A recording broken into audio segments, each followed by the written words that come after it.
서울에서 개업한 음식점 가운데 약 절반가량이 3년 내로 문을 닫는다고 합니다. 그러니까 둘 중에 하나는 3년 내로 망한다는 얘기죠.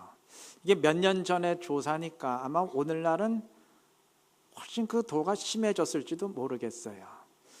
우리 교회 주변 음식점들 보면은 3년도 못 가더라고요. 1년 만에 간판 바꿔다는 가게들이 즐비하죠. 그만큼 현실이 힘들다는 얘기겠죠.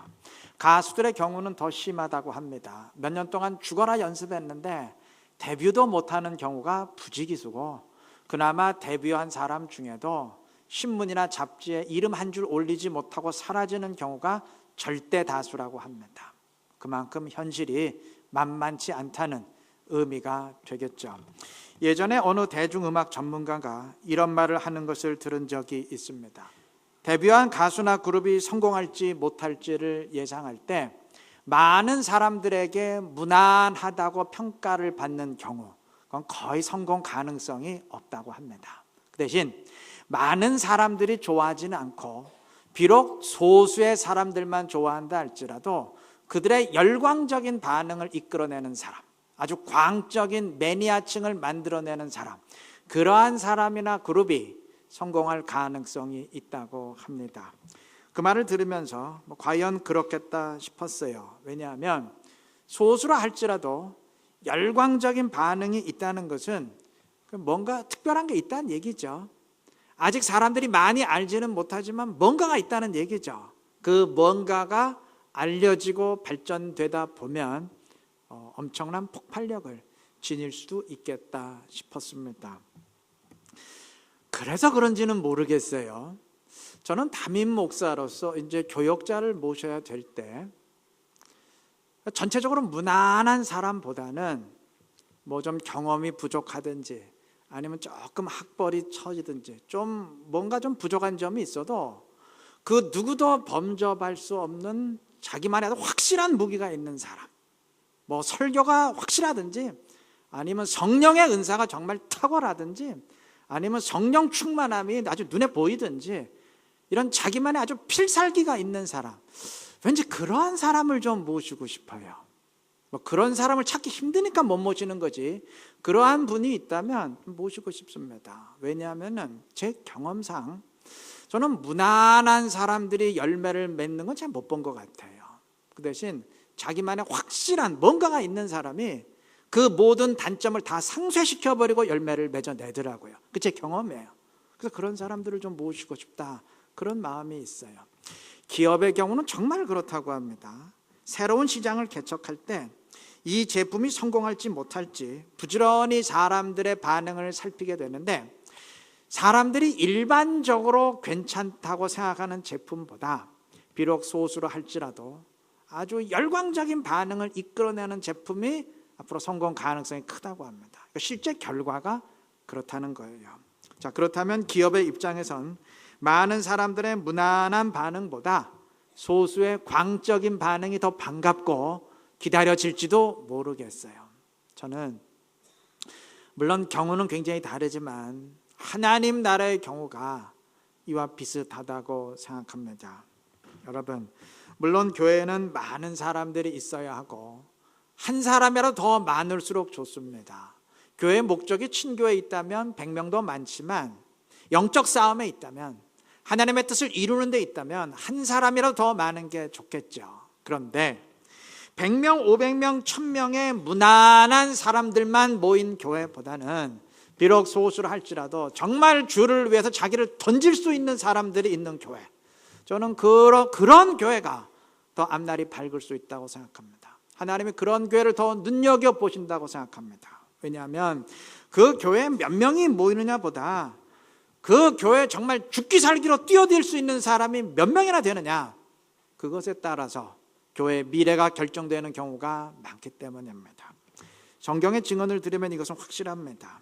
성경에서 하나님이 처음부터 큰 무리를 사용하신 적이 없어요. 그 대신 언제나 소수지만 확실한 사람들, 때로는 심지어 한 사람을 들어서 그의 특별한 뜻을 시작하시고 그것이 파급되도록 하셨습니다. 오늘 본문의 증언 역시 마찬가지입니다. 오늘 본문은 바벨론에 살던 유대인들이 고국으로 돌아온 2차 귀환을 증언합니다. 바벨론의 포로로 끌려갔던 유대인들은 1장의 증언처럼 고레스 왕 때 유대로 돌아오게 되었는데 그것이 1차 귀환이었고 그로부터 80년 정도가 지난 뒤에 에스라의 인도로 2차 귀환하게 되었습니다. 자, 그런데 8장에 의하면 에스라와 함께 2차 귀환 때 돌아온 사람들이 집안별로 집안 대표가 언급됐고 그 숫자가 언급이 됐는데 다 합해서 남자가 한 1,500명 정도였습니다. 여러분, 새로운 단체를 만들기 위한 수로는 충분한 숫자일지 모르지만 나라를 새롭게 일으켜 세우기 위한 숫자로는 이건 너무 적은 숫자입니다. 그나마 1차 귀환 때는 4만 명 이상이 돌아왔지만 2차 때는 그거의 10분의 1도 안 됐어요. 60만 명의 사람들이 이집트의 포로에서 가나안 땅으로 되돌아왔던 출애굽 때와 비교해 보면 이건 턱없이 적은 숫자죠. 그런데 중요한 게 있어요.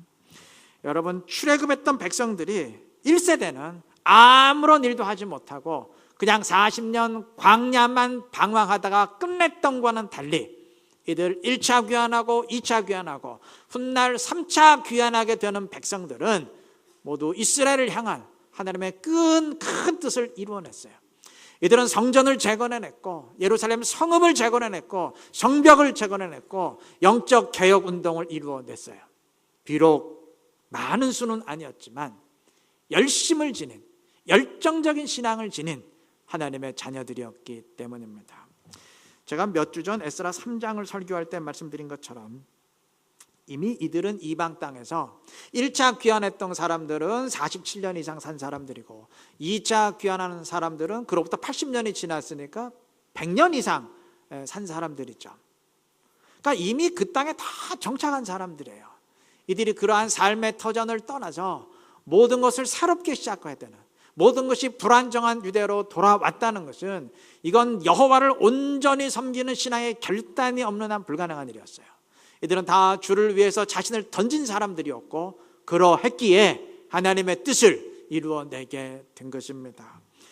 여러분, 예나 지금이나 마찬가지입니다. 하나님의 일은 그 교회에 몇 명이나 모이느냐, 그 교회 재적 인원수가 몇 명이냐, 덩치에 의해서 결정되지 않습니다. 그 교회에 많던 적던 정말 주를 위해서 자신을 던질 수 있는 사람이 몇 명이나 되느냐, 그것에 따라 결정됩니다. 작은 불꽃 하나가 큰 불을 일으키어, 예전에 그 노래 참 많이 불렀어요. 하나님이 이러한 사람들을 작은 불꽃으로 이용하셔서 큰 불을 일으켜 가시기 때문입니다. 저는 우리 교회가 무난한 사람들만 모인 교회가 되지 말기를 진심으로 바랍니다. 그 대신 하나님이 불꽃처럼 사용하시는 그러한 사람들이 많이 일어나는 교회가 되기를 원합니다. 우리 모두가 나도 그러한 신앙으로 한번 신앙생활하겠다, 이렇게 결단하는 공동체가 되기를 원합니다. 진짜 그렇게 되시기를 바랍니다. 주님이 그러한 우리를 기뻐하시고 우리를 통해서 주님의 일과 계획을 더 크게 이루어 가실 줄로 믿습니다. 본문 10절은 에스라가 유대로 돌아가서 이제 할 일을 증언합니다. 에스라가 여호와의 율법을 연구하여 준행하며 율례와 규례를 이스라엘에게 가르치기로 결심하였더라 했습니다. 에스라가 결심한 게 세 가지죠. 하나님이 준 사명이 세 가지. 동사가 세 가지입니다. 첫째는 연구하는 일이고, 그다음에 준행하는 일이고, 그다음에는 가르치는 일이에요. 즉 에스라가 맡은 사명은 말씀을 연구하고 준행하고 가르치는 말씀의 사역이었습니다. 그래서 오늘날 에스라의 이름을 딴 단체들 보면 뭐 에스라 성경연구원, 뭐 에스라 성경대학원, 대학원, 뭐 에스라 성경강좌 하는 식으로 전부 말씀의 사역 단체들 아닙니까? 여러분, 저는 이러한 에스라의 사명을 1차 때와 비교해 볼 때 영적인 초점이 뭔가 달라졌다고 생각합니다. 여러분, 제가 3장을 설교할 때 말씀드린 것처럼 1차 귀환했던 백성들의 사명은 성전의 재건에 있었습니다. 고레스 왕이 유대인의 귀환을 허락할 때부터 1장 2절과 3절의 증언처럼 너희는 예루살렘 성전을 건축하라 하는 명령으로 보냈고, 이들은 그 숱한 어려움에도 불구하고 결국 23년 만에 성전을 다시 재건해 냈습니다. 1차 귀환 때 하나님이 제일 많이 보냈던 사람들이 제사장들이라 그랬죠. 제사장들의 사명은 성전의 제사를 주관하는 일이에요. 즉 초점이 제사, 즉 예배에 있었습니다. 성전의 예배에 있었어요. 근데 2차 때는 초점이 달라져요. 말씀의 연구와 가르침으로 초점이 이동했습니다. 여러분 본문 2절부터 5절은 에스라의 족보를 소개하는데 구약을 몇 번 읽어보신 분들은 이 이름들을 다 알아요. 이 이름들은 다 대제사장들의 이름입니다. 그래서 5절은 아론을 대제사장 아론이라고 증언하지 않았습니까? 즉 에스라는 보통 사람이 아니고 대제사장의 가문에 속하는 사람이에요. 12절이 말하듯 그는 학자이면서 동시에 제사장입니다. 그럼에도 그가 맡은 사명, 또 그가 감당한 사명은 제사장의 일이 아니었고 말씀의 사역이었습니다. 여러분, 저는 이것이 은연중에 시대의 변화를 암시한다고 생각합니다. 이 당시의 선지자가 말라기인데 말라기는 구약의 마지막 선지자예요. 말라기서가 구약의 마지막이잖아요. 그 말라기를 이어받는 세례 요한부터 이제 신약 시대가 시작됩니다. 그러니까 이게 마지막 시대이기 때문에 앞으로 새로운 시대가 올 것을 은연중에 예고하는 식으로 암시하고 있다고 생각합니다. 구약의 신앙이 성전 중심의 신앙이라면 신약 시대에는 성전의 제사가 폐지되고 말씀을 붙드는 말씀의 신앙의 시대가 시작되죠. 그러한 시대의 변화가 성전의 재건과 제사에서 말씀의 사역으로 초점이 이동해가는 1차, 2차 귀환의 변화를 통해서 은연중에 암시되고 있지 않나, 저는 그렇게 생각합니다. 그리고 이는 우리의 신앙이 어떻게 발전해 가야 하는지를 암시해요. 여러분, 하나님이 우리에게 너희는 반드시 이것부터 하라 명하시는 것이 있다면 그건 예배입니다. 반드시 예배입니다. 예배가 우리 신앙의 첫 출발점이자 핵심이기 때문입니다. 그래서 중요한 게 있어요. 예배가 신앙의 핵심이고 중심이라 그래서 예배로 모든 것이 다 완성되는 것이 아닙니다. 예배가 완성이 아니고 출발이 돼야 돼요. 예배를 중심으로 이제 퍼져 나가야 됩니다. 예배에 성공해야 되지만 말씀을 순종하는 신앙으로 더 성장해 가야 됩니다. 그래야 온전한 신앙이 돼요. 만약 예배로 우리의 신앙이 완성될 수 있다면 우리는 교회 출석만 잘하면 돼요. 주일 예배는 교회에서 드리지 않습니까? 그러나 말씀을 순종하는 신앙으로 더 성장해 가려면 그건 교회 출석만 잘한다고 되는 일이 아니죠. 왜냐하면 말씀의 순종은 교회 안에서만 있는 게 아니잖아요. 엄밀히 말하면 교회 안보다는 교회 밖에 삶의 현장에서 이루어지는 경우가 훨씬 많습니다. 때문에 우리의 신앙이 온전히 되려면 교회의 신앙을 교회 밖까지 삶의 현장까지 끌고 갈 수 있어야 됩니다. 말씀을 순종하는 신앙으로 우리가 발전해 갈 수 있어야 됩니다. 그래야 온전한 신앙생활이 됩니다. 성전과 제사의 초점이 모여졌던 1차 귀환에서 말씀의 사역으로 초점이 이동하는 2차 귀환을 통해서 하나님이 그러한 메시지를 암시하신 게 아닌가 싶습니다. 먼저 성전의 제사를 너희는 회복하고 예배를 생명처럼 여겨라. 그러나 그것으로만 끝난다면 그건 아직 초보적인 신앙이고 성전 밖에서도 말씀을 순종하는 말씀의 신앙을 지녀야 된다. 그래야 온전한 신앙이다. 주님이 그러한 메시지를 암시하셨다고 생각합니다. 우리 모두가 따라야 될 원리입니다. 예배로 출발하고 예배를 철저히 붙들어야 되지만 그것이 끝이 아니고 출발입니다. 예배한 대로 살고 교회 밖에서도 말씀대로 순종하는 말씀의 신앙 지니시기를 바랍니다.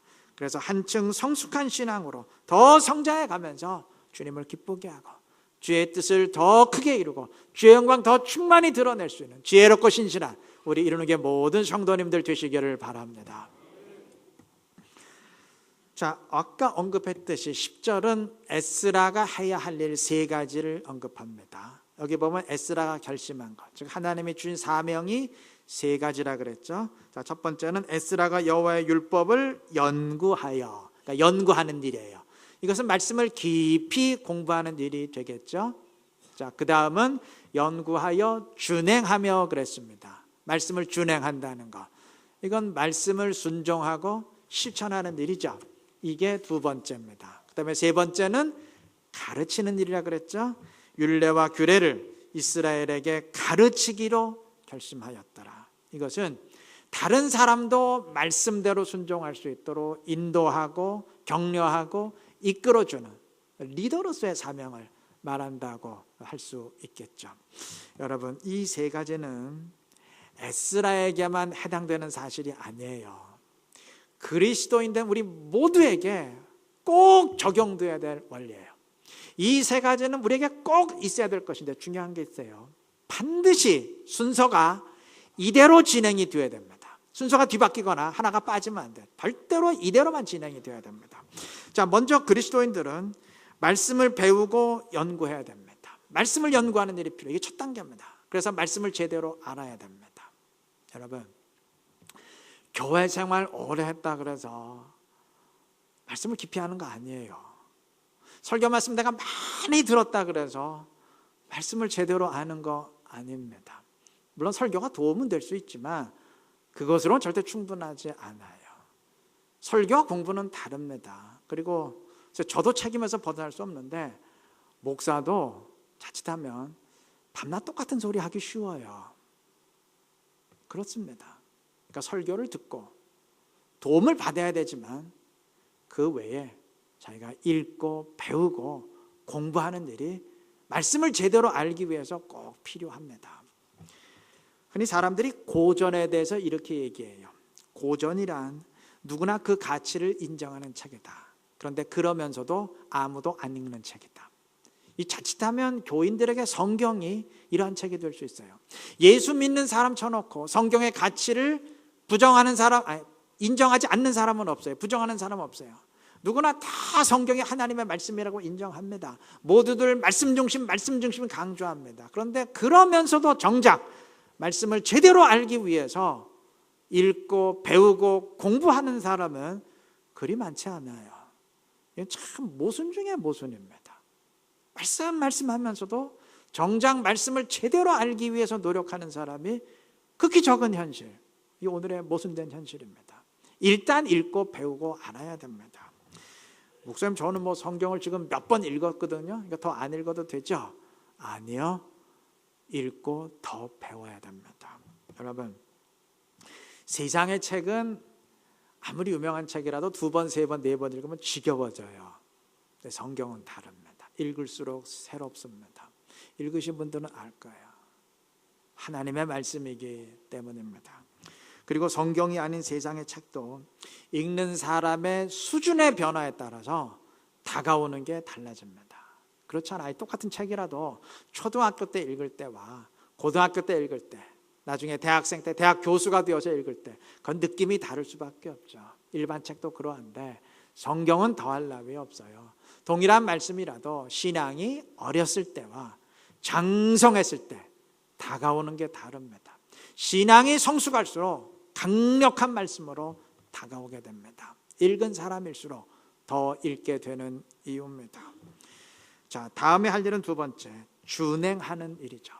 말씀을 배우고 아는 것으로만 끝내서는 안 되고 그 말씀대로 실천하고 순종해야 됩니다. 이건 100번, 1000번 강조해도 지나침이 없는 사실이죠. 제가 몇 주 전에 강조했지만 말씀을 외친다고 그거 말씀 중심의 신앙 아니에요. 물론 말씀을 배우고 제대로 알아야 되지만 그러했다 그래서 말씀의 신앙 아닙니다. 오직 말씀대로 순종해서 알미, 삶으로 변화되는 신앙, 그것이 말씀의 신앙이고 그것만이 말씀의 신앙입니다. 그 다음에 한 가지 더 있죠. 세 번째, 말씀을 가르치는 일입니다. 물론 말씀을 알고 말씀대로 준행하는 사람들의 신앙은 견고합니다. 성장합니다. 그런데 혼자만 성장하면 안 되겠죠. 혼자만 견고해서는 안 되겠죠. 우리에게 주신 사명이 있잖아요. 다른 사람을 향한 사명이 있잖아요. 우리끼리의 신앙이 되면 안 되잖아요. 교회가 우리끼리 이러면 안 되겠죠. 하나님이 우리에게 준 사명을 쫓아서 다른 사람들도 말씀대로 순종하며 신앙생활할 수 있도록 이끌어주고 가르쳐주는 일이 또한 우리에게 있어야 됩니다. 자, 이것이 모든 그리스도인들에게 맡겨진 사명입니다. 중요한 것은 반드시 이 순서대로 단계가 진행되어야 되지 어느 하나를 빼먹거나 건너뛰면 안 된다는 사실이에요. 예를 들어서 말씀을 제대로 하는 첫 번째 단계가 선행되지 않고 주를 향한 열정으로 무턱대고 순종하겠다고 나서면 초점이 어긋날 수 있습니다. 주님의 뜻을 잘 모르기 때문에 주님과 상관없이 혼자 날뛰는 것이 될 수도 있어요. 위험합니다. 먼저 첫 단계가 있어야 됩니다. 그 다음에 두 번째 단계가 필요한 거예요. 마찬가지로 첫 번째 단계가 안 되는 사람이 교회 생활 오래 하다 보니까 인지도가 높아졌고 그래서 직분자도 되고 중직자도 되고 나름대로 책임도 맡은 사람 될 수 있어요. 그렇다고 남을 인도하고 가르치려 달려들면 문제 굉장히 심각하게 될 수 있습니다. 소경이 소경 인도하는 거 될 수 있고 말씀을 모르다 보니까 그냥 자기 주관대로 세상의 사고방식대로 똑같이 입혀놓을 수 있어요. 안 됩니다. 반드시 단계대로 진행이 되어야 됩니다. 두 번째인 순종을 건너뛰어도 마찬가지예요. 말씀은 배우고 익혀서 나름대로 알미 있는데 순종은 없는 사람 있어요. 이런 사람이 다른 사람을 가르치는 리더가 되면 지식의 전달만 있지 변화와 생명력이 없습니다. 자기와 똑같은 사람만 만들어 놓게 될 뿐입니다. 어느 것 하나도 빠져서는 안 됩니다. 먼저 배움을 통한 알미 있어야 되고 그 알미 순종을 통해서 삶이 돼야 되고 그 삶이 나의 범위를 넘어서 다른 사람에게까지 영향을 미칠 때 그때 주님이 기뻐하시는 온전한 신앙이 될 것입니다. 이러한 신앙 지니시기를 바랍니다. 그래서 주님을 기쁘게 하고 생명력 있는 교회를 이루어갈 수 있는 지혜롭고 진실한 우리 모두가 되시기를 바랍니다. 말씀을 맺겠습니다. 유대인의 1차, 2차 귀환은 그리고 훗날 이루어지게 되는 3차 귀환은 인간의 눈으로만 볼 때 사실 참 보잘것 없었어요. 1차 귀환한 사람들이 성전을 재건해냈지만 그 규모는 솔로몬 시대의 성전에 비하면 훨씬 작았습니다. 이들이 성전 복원식을 하면서 드린 제물도 솔로몬 때는 뭐 양이 몇 마리, 소가 몇 마리 할 때 종류별로 다 몇만 마리씩 드렸어요. 근데 이들은 뭐 양, 소 분야별로 그저 100마리, 200마리 그 정도밖에 못 드렸어요. 경제적인 상황이 뭐 그때와는 비교할 수 없었기 때문에 굉장히 보잘것 없었죠. 100분의 1의 수준도 안 됐죠. 그리고 서두에 언급했듯이 돌아온 사람의 규모도 보잘것 없었습니다. 1차 귀환 때도 그리 많이 돌아오지 못했지만 2차 때는 더 보잘것 없었어요. 그러나 중요한 게 있습니다. 하나님이 이들을 보시면서 에게 그러셨겠습니까? 아니죠. 하나님 이들의 모습을 보시면서 정말 기뻐하셨습니다. 정말 기뻐하셨어요. 저는 감히 솔로몬 시대 때보다 하나님이 더 기뻐하셨다고 생각합니다. 왜냐하면 솔로몬 시대 때는 모든 것이 왕의 명령에 의해서 진행됐어요. 뭐 성전 건축비도 왕이 다 냈어요. 그러니까 국가가 명령하고 따라간 거예요. 근데 이들은 달라요. 이들은 누가 명령하는 사람 없었습니다. 모두가 다 자원하는 심령으로 자발적으로 정말 은혜에 이끌려서 함께 돈을 내서 이런 일을 진행했어요. 주님이 더 기뻐하셨다고 생각합니다. 여러분, 규모 면에서는 훨씬 작았어요. 그러나 주님은 절대 규모를 따지는 분이 아니시죠. 그의 판단 기준은 얼마나 대단하냐 또는 보잘것없느냐 그게 아니고 마음의 중심에 있기 때문입니다. 저는 그러한 점에서 우리가 꼭 주목해 봐야 될 사람들이 있다고 생각하는데 7절이 언급한 느디님 사람입니다. 7절은 느디님 사람들도 예루살렘으로 귀환했다고 하는데 이들은 어떤 사람들이냐면 예전에 이스라엘이 강성했을 때 이방에서 포로로 잡아온 사람들이에요. 이들의 후손이 느디님 사람들입니다. 이들은 대대로 성전에서 막리를 하며 살던 사람들이에요. 자, 일반 유대인들도 유대로 돌아가는 것이 자신의 희생을 감수하는 일이었지만 이들 느디님 사람들이야말로 정말 그러한 사람들이에요. 이들은 유대로 돌아가야 될 하등의 이유가 없는 사람들이에요. 이들은 이방 혈통이기 때문에 유대가 고국이 아닙니다. 또 예루살렘으로 돌아간다고 한들 절대 대접받을 일이 없어요. 대접은커녕 오히려 차별을 받으면서 살아가야 됩니다. 그냥 이방 땅에 살면 똑같은 이방인이기에 차별받을 일이 없고 얼마든지 자기 능력에 따라 성공할 가능성이 있지만, 유대로 돌아가는 순간 이방인이기에 계속 차별받으며 살아야 돼요. 그런데도 이들은 1차 귀환에 참여하였고 2차 귀환 때도 돌아갔습니다. 훗날 3차 귀환 때도 역시 돌아갑니다. 이들이 돌아간 이유는 딱 한 가지, 여호와를 온전히 섬기는 신앙생활을 원했기 때문입니다. 여러분, 저는 그렇게 생각합니다. 에스라가 돌아간 것도 물론 귀하고 제사장들이 돌아간 것도 물론 귀해요. 그런데 에스라는 말씀을 가르치는 사역을 주도할 지도자이고 제사장들 역시 성전의 제사를 담당할 영적 지도자들입니다. 이들은 다 유대에서 나름대로 인정받고 존중받을 사람들이에요. 이들도 그러한 포부를 가지고 돌아갔을 겁니다. 느디님 사람들은 정반대예요.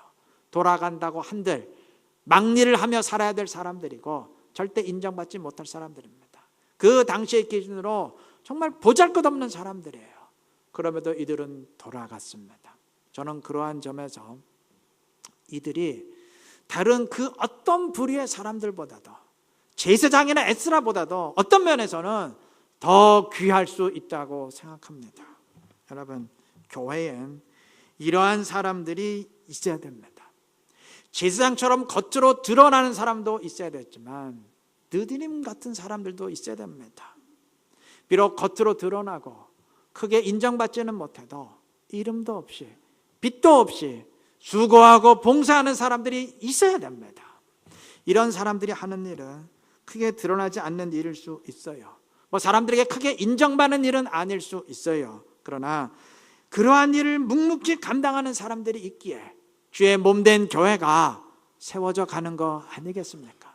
이러한 사람들이 있기에 교회가 그래도 하나님의 말씀대로 유지되는 것 아니겠습니까? 우리는 다 교회에 속한 성도들입니다.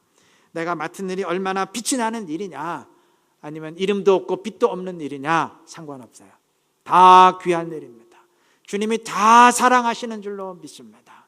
이를 명심하시고 내가 어떤 처지에 있건 어떤 환경에 있건 주님을 섬기고 주님을 붙들 수 있기를 바랍니다. 주님이 그러한 우리를 축복하시고 그러한 우리 교회를 통해서 주의 뜻을 이루시고 주님의 영광 더 충만히 드러내실 줄로 믿습니다.